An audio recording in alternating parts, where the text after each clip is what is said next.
ताराझर के पहाड़ी में नक्सल हथियार के जखीरा बरामद होए के मामला में बने कन महत्वपूर्ण जानकारी मिले है, जिसमें कतको चौंकाए वाला तथ्य शामिल है। बताया जाता है कि गरियाबंद और उड़ीसा के सीमा में नक्सली मन पहली बार ट्रेनिंग कैंप के आयोजन करे रहे, जिसमें उड़ीसा के नवा नक्सली मन ला प्रशिक्षण दे जात रहे।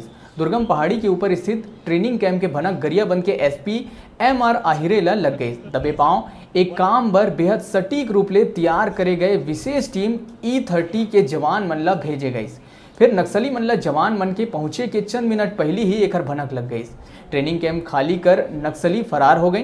फिर पुलिस ओ स्थल के बेहद बारीकी ले मुआयना करी, जेकर बाद ऐसा पहली बार हो है जब पुलिस नक्सली के पद चिन्ह पहचान लिए है और उनकर पीछा करत हुए ट्रेनिंग कैंप लगभग 3 किलोमीटर दूरिया ओ गुफा तक पहुंच गए, जिन नक्सली मन के पनागा के जैसे लगत रही से। अंधेरी गुफा में काफ़ी बारीकी ले तलाशी लेहे के बाद गरियाबंद जिला पुलिस ला बड़का सफलता मिले से। यहाँ ले 5 हैंड ग्रेनेड सहित बम बनाए के सामान बरामद हुए है।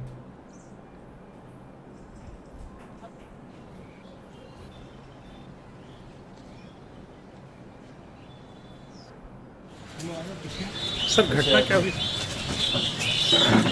मैनपुर क्षेत्र में कल महत्वपूर्ण 2 नक्सली वारदात हुई। एक तो हमारी टीम कल सुबह हमने मुखबिर की सूचना पे ताराझर और उड़ीसा के बॉर्डर में भेजे थे, यहाँ पर नक्सलियों की उपस्थिति की सूचना थी। तो नक्सली वहाँ पर तो मिले नहीं हमारी टीम को, लेकिन वहाँ पर नक्सलियों द्वारा छुपा कर रखे गए और ढेर सारे नक्सली असले, जिसमें हथियार भी हैं और इसमें बंदूक हैं, कुछ भरमार बंदूक हैं और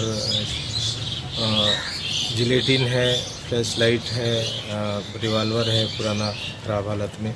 तो इसमें ढेर सारे दैनिक उपयोग की चीज़ें नक्सली साहित्य इसमें बरामद हुआ। हमारी टीम सुबह कल मध्य रात्रि को वापस आई।